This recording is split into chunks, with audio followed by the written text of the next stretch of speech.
Hi guys, আজকে আমি প্রথম ইউটিউব চ্যানেল খুলেছি। তা আজকে আমি গাইসদের রান্না করে আমি দেখাবো যে আজকে আমি কি রান্না করতে চলেছি। আজ আমি মাটন রান্না করেছি।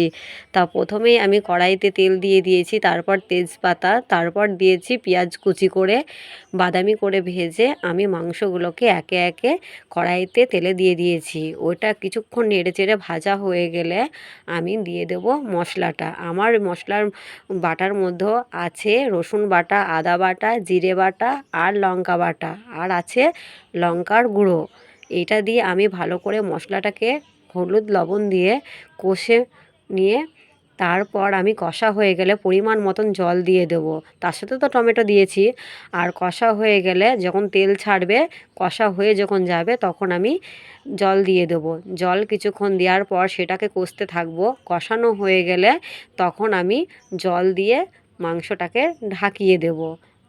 হাই বন্ধু, আজকে আমার রান্না কেমন হয়েছে দেখে ভিডিও দেখে আপনারা আমার লাইক কমেন্ট শেয়ার করবেন।